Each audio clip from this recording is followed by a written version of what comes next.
നമസ്കാരം. നമുക്കിന്ന് 10ാം ക്ലാസ്സിലെ first chapter periodic table and electronic configuration പഠിക്കാം. തുടങ്ങാം. According to Bohr model, the electrons are arranged in various shells around the nucleus.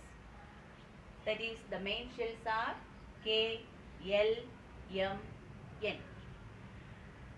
As the distance between the shells and the nucleus increases, the energy of the electrons in each shells increases, but the attractive force between the nucleus and the electrons decreases. അതായത് ഷെല്ലിൽ ന്യൂക്ലിയസിന് അടുത്തുള്ള shell എന്ന് പറഞ്ഞാൽ അതിന് energy level വളരെ കുറവാണ്. അപ്പോൾ energy level കുറഞ്ഞ ഷെല്ലിലാണ് ഫസ്റ്റ് ഇലക്ട്രോൺസ് എൻട്രി ചെയ്യുന്നത്. ദെൻ മുന്നോട്ട് പോകുന്തോറും എനർജി ലെവൽ കൂടിക്കൂടി വരും. അപ്പോൾ ഓരോ ഷെല്ലിലും ഇലക്ട്രോണുകൾ എംബഡഡ് ചെയ്തിട്ടുണ്ട്. K shell, L shell, M shell, N shell. 1, 2, 3, 4 അങ്ങനെയാണ് നമ്മൾ ഇതിന് നമ്പർ കൊടുക്കുക. അതായത് ഫസ്റ്റ് ഷെല്ലായിട്ടുള്ള കെ ഷെല്ലാണ് first 1, then second L shell, third M shell and fourth N shell. ഈ ഓരോ ഷെല്ലിലും സബ് ഷെല്ലുകളുണ്ട്. ഏതൊക്കെയാണ് ആ സബ് ഷെൽ എന്ന് നോക്കാം. The first shell K shell. K ഷെല്ലിന്റെ സബ് ഷെൽ എന്ന് പറയുന്നത് എസ് ആണ്. S sub shell.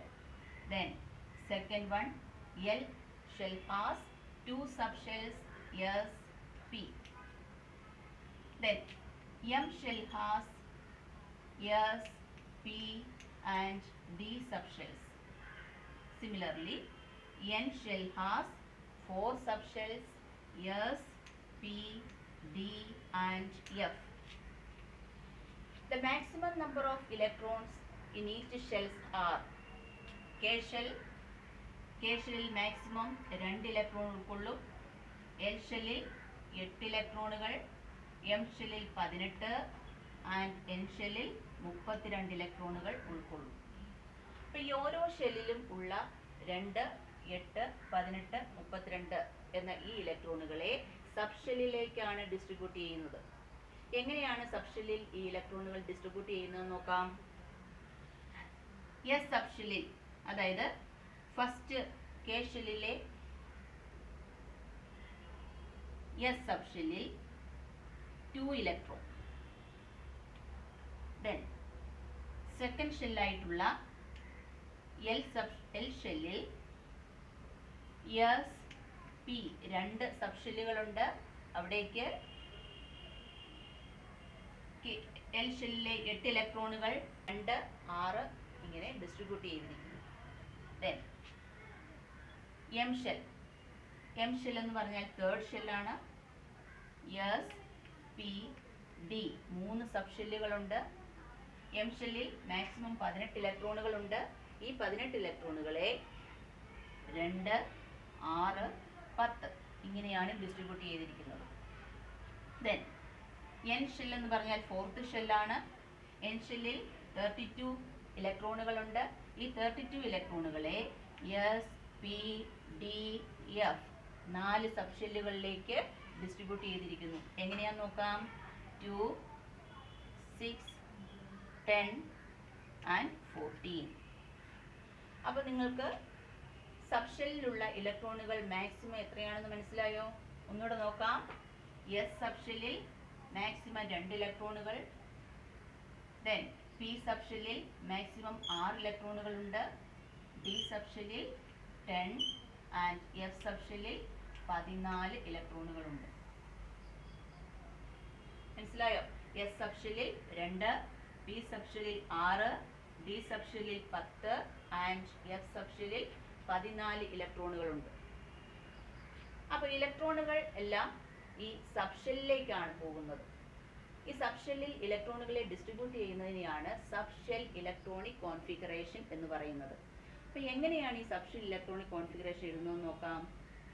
എക്സാമിന് വളരെ ഇമ്പോർട്ടൻ്റ് ആണ് sub shell electronic configuration.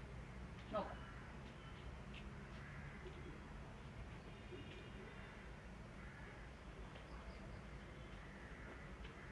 First element hydrogen hydrogen has one electron. That is, hydrogen has one electron, and this one electron is entered into the S subshell, because the first shell എന്ന് പറയുന്നത് K ഷെല്ലാണ്. K ഷെല്ലിൽ ഒരേ ഒരു സബ്ഷെല്ലേ ഉള്ളൂ, അതാണ് S subshell. അപ്പോൾ first electron പോകുന്നത് first ഷെല്ലിലെ സബ്ഷെല്ലിലാണ്. അതാണ് ഫസ്റ്റ് ഷെല്ലിലെ S സബ്ഷെല്ലിലേക്കാണ് ആ 1 ഇലക്ട്രോൺ പോകുന്നത്. ദാറ്റ് ഈസ് എങ്ങനെയാണ് എൻ്റർ ചെയ്യുന്നത് നോക്കിയേ. ഫസ്റ്റ് ഷെല്ലിലെ S സബ്ഷെല്ലിൽ 1 ഇലക്ട്രോൺ, അതായത് 1s1 എന്നാണ് നമ്മൾ അതിന് റീഡ് ചെയ്യുക. 1s1 എന്ന് പറഞ്ഞാൽ ഫസ്റ്റ് ഷെല്ലിലെ S സബ്ഷെല്ലിൽ 1 ഇലക്ട്രോൺ. നമുക്ക് മറ്റൊരു എലമെന്റ് നോക്കാം. കാർബണിന് 6 ഇലക്ട്രോണുകളുണ്ട്. ഈ 6 ഇലക്ട്രോൺ എന്ന് പറയുന്നത് എങ്ങനെയാണ് സബ്ഷെൽ ഇലക്ട്രോണിക് കോൺഫിഗറേഷൻ ആയിട്ട് എഴുതുന്നത്? 1s2. അതായത് ഫസ്റ്റ് ഷെല്ലിലെ S സബ്ഷെല്ലിൽ മാക്സിമം 2 ഇലക്ട്രോണുകളെ ഉൾക്കൊള്ളത്തുള്ളൂ. ആ 2 ഇലക്ട്രോണുകൾ നമ്മൾ കൊടുത്തു, കണ്ടോ? ഫസ്റ്റ് ഷെല്ലിലെ S സബ്ഷെല്ലിൽ 2 ഇലക്ട്രോൺ. ദെൻ നെക്സ്റ്റ് പോകുന്നത് സെക്കൻഡ് ഷെല്ലിലെ S സബ്ഷെല്ലിലേക്കാണ്. അതായത് സെക്കൻഡ് ഷെല്ലിലെ S സബ്ഷെല്ലിൽ മാക്സിമം 2 ഇലക്ട്രോൺ കൊള്ളും, അത് നമ്മൾ എഴുതി. ഇപ്പോൾ 2 × 4 ടോട്ടൽ എത്രയാണ്? 6 ഇലക്ട്രോണുകളുണ്ട്, ബാലൻസ് 2 ഇലക്ട്രോൺ. ആ 2 ഇലക്ട്രോൺ എങ്ങോട്ടേക്ക് പോകും? സെക്കൻഡ് ഷെല്ലിലെ P സബ്ഷെല്ലിലേക്കാണ് പോകുക, കണ്ടോ? 1s2 2s2 2p2 അങ്ങനെയാണത് റീഡ് ചെയ്യുന്നത്. 1s2 2s2 2p2.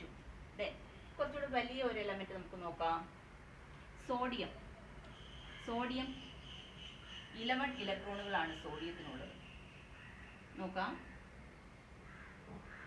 1s2 2s2 2p. പിയിൽ എത്ര കൊള്ളും? മാക്സിമം 6 ഇലക്ട്രോണുകൾ കൊള്ളും, അല്ലേ?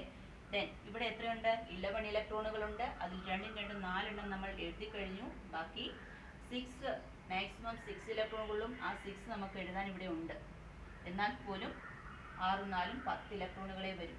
ദെൻ ബാലൻസ് 1 ഇലക്ട്രോണും കൂടെ ഉണ്ട്. ആ 1 ഇലക്ട്രോൺ എവിടേക്കാണ് പോവുക? മൂന്നാമത്തെ ഷെല്ലിലെ S സബ്ഷെല്ലിലേക്ക് പോകും. അതായത് 3s1. Okay, 1s2 2s2 2p6 3s1.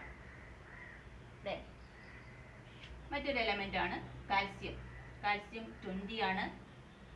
നോക്കാം എങ്ങനെയാണ്. 1s2 2s2 2p6 3s2 3p.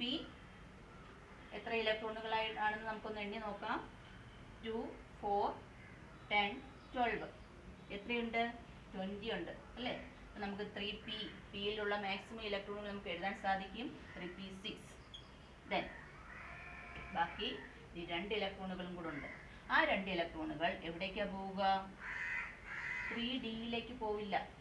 Because D സബ്ഷെല്ലിന് energy level കൂടുതലാണ്. S സബ്ഷെല്ലിനേക്കാൾ എനർജി ലെവൽ കൂടുതലാണ്. അതുകൊണ്ട് 3dയിലേക്ക് പോകാതെ ആ 2 ഇലക്ട്രോണുകൾ പോകുന്നത് എവിടേക്കാണ്? 4s2യിലേക്കാണ്. 4s2യിലേക്കാണ് പോവുക. അപ്പം 3dയിൽ പോകാതെ 4s2യിൽ പോകുന്നതിൻ്റെ കാരണം മനസ്സിലായോ? Because S subshell has lower energy level than 3d, അതായത് D subshell. അതായത് S subshellനേക്കാൾ എനർജി ലെവൽ കൂടുതലാണ് D subshellന്. അതുകൊണ്ട് ഇലക്ട്രോണുകൾ ഫസ്റ്റ് പോകുന്നത് എനർജി ലെവൽ കുറഞ്ഞ സബ്ഷെല്ലിലേക്കാണ്. അതാണ് 3dയിലേക്ക് പോകാതെ 4s2യിലേക്ക് പോകുന്നത്. നമുക്ക് അടുത്ത എലമെന്റ് ഒന്ന് നോക്കാം. സ്കാൻഡിയം 21. നോക്കാം. 1s2 2s2 2p6 3s2 3p6 3d. Last നമുക്ക് ഫില്ല് ചെയ്യാം 4s2. 3d ഫില്ല് ചെയ്യാതെ 4s2 വരെ 20 ഇലക്ട്രോണുകളെ ആവത്തുള്ളൂ. അതായത് സ്കാൻഡിയത്തിന് 21 ഇലക്ട്രോണുകളുണ്ട്. അതുകൊണ്ട് ആ 1 ഇലക്ട്രോൺ, ബാലൻസ് ഉള്ള 1 ഇലക്ട്രോൺ ആണ് എവിടേക്ക് പോവുക? 3d സബ്ഷെല്ലിലേക്ക് പോവുക. അതായത് 3d1. ഓക്കെ, അപ്പോൾ സ്കാൻഡിയത്തിൻ്റെ സബ്ഷെൽ ഇലക്ട്രോണിക് കോൺഫിഗറേഷൻ എങ്ങനെയാണ്? 1s2 2s2 2p6 3s2 3p6 3d1 4s2. അപ്പോൾ സബ്ഷെൽ ഇലക്ട്രോണിക് കോൺഫിഗറേഷൻ കുറേയൊക്കെ മനസ്സിലായെന്ന് വിചാരിക്കുന്നു. നമുക്കൊന്നുകൂടെ നോക്കാം. എസ് സബ്ഷെൽ എന്ന് പറഞ്ഞാൽ എനർജി ലെവൽ ഏറ്റവും കുറഞ്ഞ സബ്ഷെല്ലാണ്. പി സബ്ഷെല്ലിന് എനർജി ലെവൽ എസിനേക്കാൾ അല്പം കൂടുതലുണ്ട്. ഡി സബ്ഷെല്ലിന് കുറച്ചുകൂടെ കൂടുതൽ, എഫിനാണ് മാക്സിമം എനർജി ലെവൽ ഉള്ളത് അല്ലേ. അപ്പോൾ എനർജി ലെവലിൻ്റെ ബേസിൽ നമുക്ക് അതിനെ എങ്ങനെയാണ് രേഖപ്പെടുത്തുന്നത് നോക്കാം. അതായത് S subshell less than P subshell less than D subshell less than F subshell. അതായത് എനർജി ലെവൽ മാക്സിമം ഉള്ളത് എഫ് സബ്ഷെല്ലിനാണ്, ഏറ്റവും കുറവ് എസ് സബ്ഷെല്ലിനുമാണ്. അപ്പോൾ ഈ സബ്ഷെൽ ഇലക്ട്രോണിക് കോൺഫിഗറേഷൻ്റെ വളരെ ചെറിയൊരു ഭാഗം മാത്രമാണ് നമ്മളിപ്പോൾ പഠിച്ചത്. നെക്സ്റ്റ് അടുത്ത ക്ലാസ്സിൽ ഇതിൻ്റെ ബാക്കി ഭാഗമായിട്ട് ഞാൻ വരും. നിങ്ങൾക്ക് ക്ലാസ് ഇഷ്ടപ്പെട്ടെന്ന് വിശ്വസിക്കുന്നു. ക്ലാസ് നിങ്ങൾക്ക് നന്നായിട്ട് മനസ്സിലായെന്ന് വിശ്വസിക്കുന്നു. നിങ്ങളുടെ ഡൗട്ട് നിങ്ങൾ കമൻറ്റ് ബോക്സിൽ രേഖപ്പെടുത്തുക. പിന്നെ ക്ലാസ് ഇഷ്ടപ്പെട്ടെങ്കിൽ നിങ്ങൾ ലൈക്ക് ചെയ്യാൻ മറക്കരുത്.